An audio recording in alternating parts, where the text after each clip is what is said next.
अस्सलाम वालेकुम व्यूअर्स। तो कैसे हैं आप सब? आज हम लोग जो है अपनी फर्स्ट ईयर की फिजिक्स को जो है वो स्टडी करना स्टार्ट करेंगे, जिसका हमारे पास चैप्टर नंबर है 1। और इंशाल्लाह बहुत जल्द जो है हम लोग क्या करेंगे, सेकंड ईयर की फिजिक्स को स्टडी करेंगे, जो कि हमारे पास एक न्यू सिलेबस आएगा। ठीक है, तो हमें यहाँ पर स्टडी करना है फिजिक्स को। इसके आपके पास जो पहला ही चैप्टर है वो हमारे पास है मेजरमेंट। मेजरमेंट का मतलब होता है पैमाइश, कि हम लोग फिजिक्स के अंदर चीज़ों को किस तरह से माप सकते हैं जिसमें आपके पास गलती के चांसेस क्या हो, कम से कम हो। उन्हीं चीजों को हम लोगों ने यहाँ पे क्या करना है, डील आउट करना है। लेकिन उस चीज को समझने से पहले हमें ये पता होना चाहिए कि एक्चुअल में हम लोग साइंस को डील कर क्यों रहे हैं, या फिजिक्स को डील हम लोग कर क्यों रहे हैं। इंट्रोडक्शन ऑफ फिजिक्स आप लोगों को पहले हम लोग पढ़ाएंगे, उसके बाद हम लोग आपके मेन टॉपिक्स के ऊपर जाएंगे, जिससे आपकी प्रॉब्लम्स जो है वो कम से कम जो है वो आपको फेस करना हो। तो आज का हमारा जो टॉपिक है वो हमारे पास है इंट्रोडक्शन ऑफ फिजिक्स। के फिजिक्स का इंट्रोडक्शन हमारे पास क्या है, या किस तरह से हमारे पास जो है ना इस चीज को जो है वो है। सबसे पहले इंट्रोडक्शन ऑफ फिजिक्स, तो ये हम लोग स्टडी कर लेते हैं। आपको पता है कि 5, 7, 8 क्लास के अंदर हम लोग जो है ना एक साइंस का सब्जेक्ट स्टडी करके आते हैं। उसके अंदर हमारे पास क्या होता है कि आप लोगों को फिजिक्स, बायो और जो केमिस्ट्री है वो तीनों सब्जेक्ट एक ही टॉपिक के अंदर पढ़ाए जाते हैं, एक ही चाहे उसके बुक के अंदर पढ़ाए जाते हैं। लेकिन आगे जब हम लोग बहुत ज्यादा एडवांस हो गए, तो हम लोगों ने क्या किया, हम लोगों ने अपनी साइंस को जो है 3 ब्रांचेस के अंदर डिवाइड कर दिया, जो कि फिजिक्स, बायो केमिस्ट्री और मैथ भी समटाइम उसके अंदर हमारे पास आ जाता है। तो अब हम देखते हैं कि हमारे पास इंट्रोडक्शन ऑफ फिजिक्स क्या है। ठीक है, तो वो हमें कहते हैं, सबसे पहले हमारे पास आता है इसमें नेचुरल फिलोसफी, कि कुदरत का मफरूजा हमारे पास क्या है, या कुदरत में हमारे पास चीजें किस तरह से जो है वो चल रही है।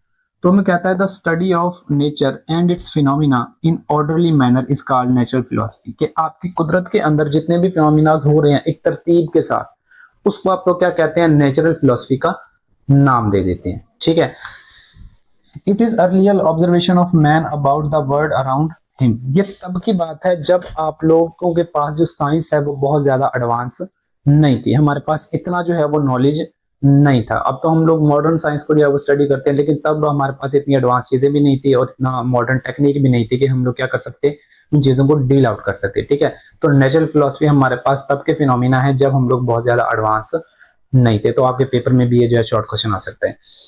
तो नेक्स्ट हमारे पास आता है classes of study of nature. तो नेचर को हम लोग जो है कितनी क्लासेस के अंदर जो है वो स्टडी करते हैं। ठीक है, कि नेचर जो है उसको कितनी क्लासेस के अंदर आप लोग स्टडी करेंगे। इनको आप लोग 2 क्लासेस के अंदर स्टडी करेंगे, एक आपके पास है बायोलॉजिकल साइंस, एक आपके पास है फिजिकल साइंस। अब जो बायोलॉजिकल साइंस होती है ना, वो हमारे पास होती है लिविंग थिंग्स के लिए, ऐसी चीजें जो हमारे पास जानदार हों, जान रखती हैं, उनको आप लोग क्या कहते हैं, बायोलॉजिकल साइंस के अंदर डील आउट कर देते हैं। लेकिन ऐसी चीजें जो जानदार नहीं होती, बेजान होती हैं, ठीक है, उनको आप लोग डील करते हो फिजिकल साइंस के अंदर। ओके, तो हमारे पास classes of study of nature divided into 2 branches. इसको कितनी ब्रांचेस में डिवाइड किया गया है, 2 ब्रांचेस के अंदर हमारे पास डिवाइड किया गया है। एक हमारे पास है बायोलॉजिकल साइंस, एक आपके पास है फिजिकल साइंस। बायोलॉजिकल साइंस हमारे पास क्या होता है, the study of living things is called biological science. हमारे पास नेचुरल फिलोसफी की वो ब्रांच जिसके अंदर आप लोग किस चीज का मुतालिया कर रहे हैं, लिविंग थिंग्स का, जानदार चीजों का मुतालिया करें, उसको आप लोग क्या कहते हैं, बायोलॉजिकल साइंस का नाम देते हैं। और इसको आप लोग जो है जिस सब्जेक्ट में स्टडी करते हैं वो हमारे पास होता है जोलॉजी और बॉटनी एंड एटसेट्रा। ठीक है, तो इन सब्जेक्ट के अंदर आप लोग जो है इसको क्या करते हैं, डील आउट करते हैं। नेक्स्ट हमारे पास है फिजिकल साइंस। फिजिकल साइंस हमारे पास है the study of non living thing is called physical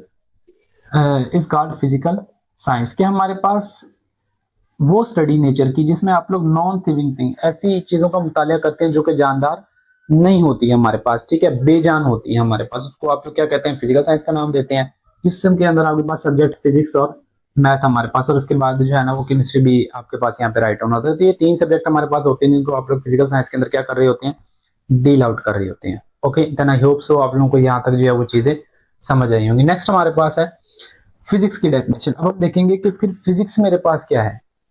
physics हमारे पास होती है the study of matter, energy and there relation is called physics. के हम लोग फिजिक्स जो बुक है या जो सब्जेक्ट है इसके अंदर मैटर और किसको स्टडी करेंगे, एनर्जी को स्टडी करेंगे, और इनके दरमियान जो तलक है या जो ताल्लुक होता है, ठीक है, उसको हम लोग क्या करते हैं, इस चीज के अंदर डील आउट कर रहे होते हैं। अब मैटर हर वो चीज जो हमारे पास स्पेस ऑक्युपाई करे, जगह घेरती है, उसको हम लोग क्या कहते हैं, मैटर का नाम दे देते हैं। अब मैटर को एनर्जी में और एनर्जी को किस में कन्वर्ट किया जा सकता है, मैटर के अंदर कन्वर्ट किया जा सकता है। ठीक है, और इन दोनों के दरमियान हमारे पास क्या रिलेशन है, इसको हमें कौन बताएगा, फिजिक्स बताएगा।